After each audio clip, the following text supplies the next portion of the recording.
और अब बात करेंगे एम्बुलेंस माफिया की। आपने तमाम तरह के माफिया देखे होंगे, भू mafia, drug mafia, gang mafia, लेकिन आज बात हो रही है ऐसे माफिया की जो काम तो जान बचाने का करता है, लेकिन काम सिर्फ नाम का। पर्दे के पीछे होता है मरीजों की जान का सौदा, जिसमें अस्पताल के कर्मचारी से लेकर एम्बुलेंस के ड्राइवर तक शामिल है।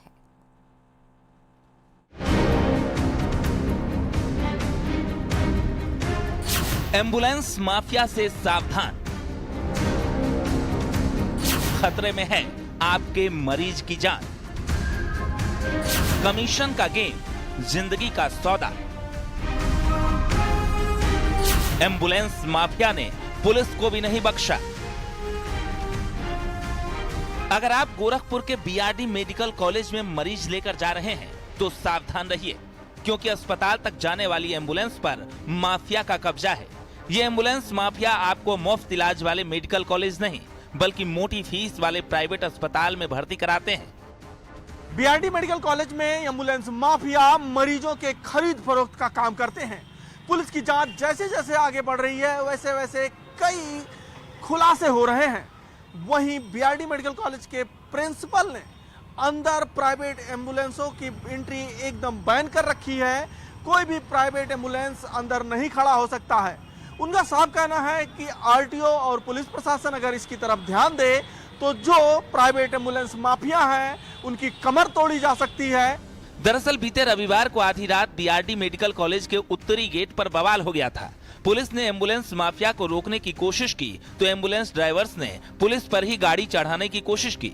उसके बाद दबंगों ने पुलिस वालों पर हमला कर दिया, जिसके बाद पुलिस ने जब इस नेक्सस के खिलाफ जांच की तो पता चला कि इस खेल में बाकायदा एम्बुलेंस माफिया शामिल हैं।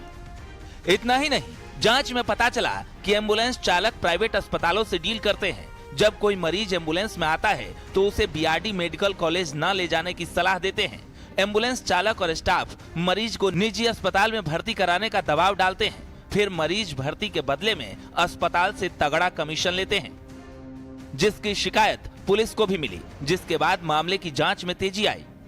एम्बुलेंस चालक कुछ गिरोहबंद होके कुछ ऐसे क्रियाकलाप कर रहे थे जिसमें कि जो बाहर से मरीज आते हैं, गरीब मरीज बिहार से, कुशीनगर, महाराजगंज, अन्य जिलों से, तो उनको प्रेरित करके या दुष्प्रेरित करके वहाँ जो मेडिकल कॉलेज, सरकारी मेडिकल कॉलेज है, वहाँ से किसी अन्य प्राइवेट अस्पताल में ले जाने के लिए वो लामबंद रहते थे। और जांच अभी चल रही है। जैसे जैसे और चीज़ें पता लगेंगी आगे की विधिक कार्रवाई की जाएगी।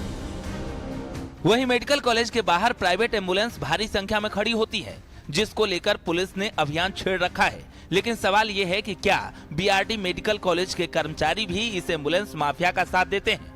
कि बीआरडी मेडिकल कॉलेज के कैंपस के अंदर किसी भी प्राइवेट एम्बुलेंस को खड़ी करने का कोई इजाज़त नहीं, उन्हें खड़ी होती है वर्तमान में जो है।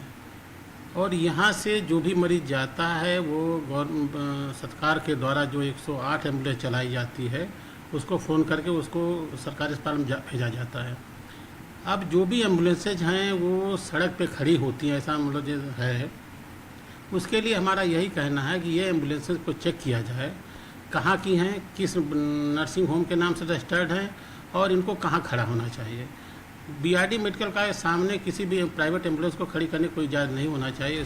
फिलहाल एम्बुलेंस माफिया के खिलाफ गोरखपुर पुलिस ने अभियान छेड़ रखा है। इस नेक्सस के कई लोगों की गिरफ्तारियां भी हुई हैं। पुलिस का दावा है कि जल्द ही एम्बुलेंस माफिया को उखाड़ फेंका जाएगा। गोरखपुर से न्यूज़ 18 के लिए राम गोपाल द्विवेदी की रिपोर्ट। और देश की विपक्षी पार्टियों के शीर्ष नेताओं की बेंगलुरु में 2 दिवसीय बैठक हो रही है, जिसमें तमाम बड़े विपक्षी नेता शामिल हो रहे हैं। चाहे नीतीश कुमार हो या फिर अखिलेश यादव, महबूबा मुफ्ती हो या फिर संजय राउत, सभी उस एजेंडे के साथ मंथन कर रहे हैं जिसमें 24 के चुनाव में एनडीए के सुपर 38 से मुकाबला किया जा सके। लेकिन सबसे बड़ा सवाल यह कि आखिर किसका कुनबा ज्यादा मजबूत। आपको रिपोर्ट दिखाते हैं कैसे मोदी से मुकाबले के लिए विपक्षी पार्टियां बेंगलुरु में एकजुट हो रही हैं।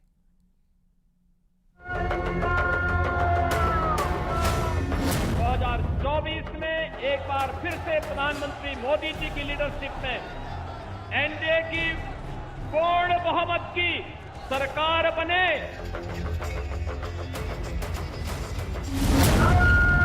प्रधानमंत्री नरेंद्र मोदी का वोट बटोरने वाला करिश्माई कलेवर, योगी आदित्यनाथ का हिंदुत्व वाला तेवर, शाह की चाणक्य चाल और नड्डा की पैनी नजर से मुकाबले के लिए राहुल गांधी उस चुनावी आंधी में टीम तैयार कर रहे हैं जिससे 24 में बीजेपी के विजयी रथ को रोका जा सके, मुकाबला किया जा सके और चुनावी चुनौती को मुफीद बनाया जा सके।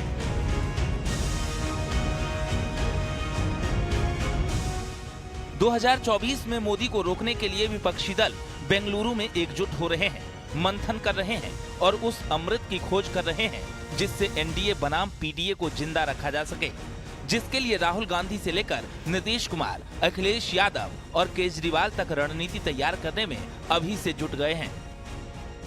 24 की चुनावी चूल्हे की ख्याली खिचड़ी है, वो खानदानी खुरचन से ज़्यादा कुछ साबित नहीं होगी। मैं इसलिए कह रहा हूँ कि 24 की चुनावी चूल्हे की ख्याली खिचड़ी खानदानी खुरचन साबित होगी कि अभी देखिए ना, इनका आगाज इतना खूबसूरत है तो अंजाम कितना बदसूरत होगा, इसका अंदाज़ा आप आसानी से लगा सकते हैं। क्योंकि जो है ख्वाहिशें एक हैं और इसमें खानदान अनेक हैं, जो सपने एक हैं और मुंगेरी अनेक हैं। विपक्षी एकता की बढ़ती ताकत को दिखाते हुए बेंगलुरु में कुल 26 दलों के शामिल होने की उम्मीद है। ये संख्या पटना में हुई बैठक से ज्यादा है। बताया जा रहा है कि इस बीच विपक्षी नेता एक अनौपचारिक बैठक भी कर रहे हैं और कल यानी मंगलवार को मैराथन बैठक होगी। लेकिन इस बैठक का एजेंडा क्या होगा, मुद्दे क्या होंगे, इसकी तस्वीर साफ हो गई है। बेंगलुरु में इन मुद्दों पर चर्चा होगी। पार्टियों को भविष्य में क्या करना है, राजनीतिक स्थिति का आकलन करना, आगामी संसद सत्र के लिए रणनीति बनाना, बीजेपी के खिलाफ एकजुटता का मंत्र देना, आपसी मनमुटाव को दरकिनार करना। विपक्ष भले ही 26 दलों को एक साथ आने का दावा कर रहा हो, लेकिन बीजेपी का कहना है कि ये बैठक नहीं बल्कि दावत है और सभी दल एक दूसरे को ब्लैकमेल कर रहे हैं। धुर विरोधी विचारधारा के दल एक नाव पर सवार हो रहे हैं अपनी जान बचाने के लिए, अपने अस्तित्व पे आए संकट से बचने के लिए। सैद्धांतिक आधार पर कोई नहीं है।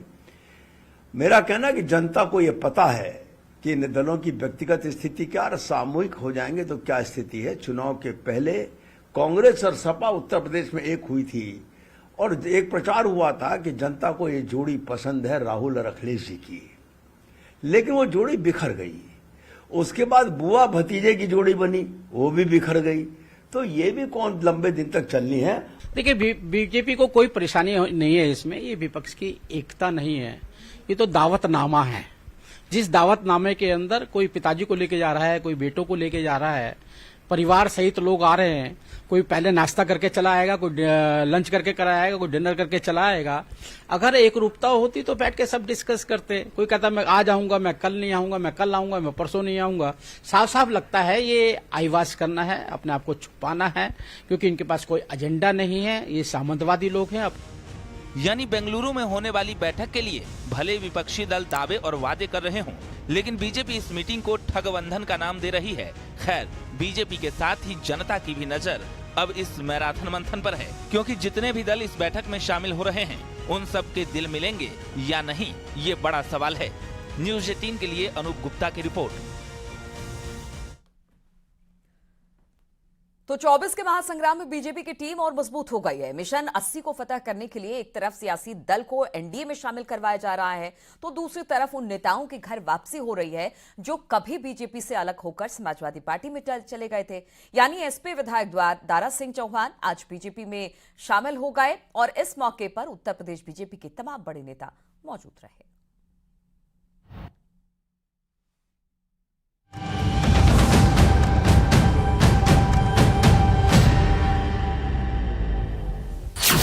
उत्तर प्रदेश की सियासत में जो कभी दुश्मन थे दोस्त बन गए, जो कभी नाराज थे घर वापसी कर गए और 80 में 80 के लिए उस दल के साथ दम दिखा रहे हैं, जहां बात सबका साथ सबके विश्वास की होती है।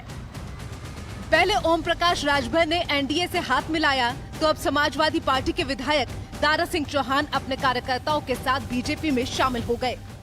दुनिया की कोई ताकत रोक नहीं पाएगी। तीसरी बार प्रधानमंत्री और आज मोदी जी और योगी जी के नेतृत्व में जो विकास का काम, जन कल्याण का काम, गरीब कल्याण का काम जिस तेजी से आगे बढ़ रहा है, मुझे पूरा भरोसा आने के साथ आज भारतीय जनता पार्टी का मैं सिपाही के रूप में आज मेरी घर वापसी हुई है। एक के कार्यकर्ता सिपाही बनकर के 2024 में भारतीय जनता पार्टी की ताकत को बढ़ाने के लिए एक लोकसभा जिता करके तीसरी बार देश के प्रधानमंत्री नरेंद्र मोदी जी को प्रधानमंत्री बनाने का काम करेंगे। लोकसभा चुनाव की लड़ाई उत्तर प्रदेश में सबसे दिलचस्प हो गई है। एक तरफ सीएम योगी और भूपेंद्र चौधरी के नेतृत्व में ओम प्रकाश राजभर, अनुप्रिया पटेल और संजय निषाद हैं, तो दूसरी तरफ अखिलेश यादव के नेतृत्व में जयंत चौधरी और पल्लवी पटेल मोर्चे पर हैं। यानी कि 24 के चुनाव में अब उत्तर प्रदेश की टीम पूरी तरह से तैयार हो गई है। लेकिन बीजेपी अब उसी टीम से उन चुनिंदा प्लेयर को साथ ला रही है जो कभी बगावत कर बीजेपी से जुदा हो गए थे, और जब गलती का एहसास हुआ तो वापस चुनाव से ठीक पहले विजय रथ पर दारा सिंह चौहान जैसे नेता सवार हो गए। हमारा संकल्प उत्तर प्रदेश में इस अंतिम छोर पर बैठे व्यक्ति के लिए, समाज में जो गरीब व्यक्ति है, हमारी जो है योजना है अंत्योदय की, उस अंत्योदय की योजना को सफलता पूर्वक लागू करते हुए और माननीय प्रधानमंत्री जी के नेतृत्व में उत्तर प्रदेश की भारतीय जनता पार्टी का जो संकल्प है, उस संकल्प को पूरा करते हुए आने वाले लोकसभा चुनाव में हम लोग आप सबके आशीर्वाद से अपने संकल्प को पूरा करेंगे। बीजेपी अपने कुनबे को मजबूत कर रही है, रूठे को मना रही है ताकि 80 में 80 के लक्ष्य को आसानी से साधा जा सके। इसके लिए जाति, धर्म और विकास वाले एजेंडे के साथ आगे बढ़ रही है। हम सब जानते हैं कि भारतीय जनता पार्टी के पास दुनिया के सर्वाधिक लोकप्रिय नेता आदरणीय प्रधानमंत्री नरेंद्र मोदी जी हैं। पूरे भारतवर्ष में भारतीय जनता पार्टी का परिवार, राजग का परिवार लगातार बढ़ रहा है। इसी अनुक्रम में आप देख रहे हैं उत्तर प्रदेश में सबका साथ, सबका विकास, सबके विश्वास के आधार पर माननीय मोदी जी के मार्गदर्शन में सर्व समाज के लोग भारतीय जनता पार्टी के साथ लगातार जुड़ रहे हैं। माननीय नरेंद्र मोदी जी के नेतृत्व में तीसरी बार भी देश में एक शक्तिशाली सरकार बनाने के लिए जो 73 का आंकड़ा है उसे उत्तर प्रदेश से पार करके 80 सांसदों की एक फौज माननीय नरेंद्र मोदी जी के नेतृत्व में। और रुकेंगे यहाँ पर छोटे से ब्रेक के लिए, बहुत जल्द हाजिर होते हैं। ये है न्यूज 18 नेटवर्क। आप देख रहे हैं न्यूज 18 उत्तर प्रदेश उत्तराखंड।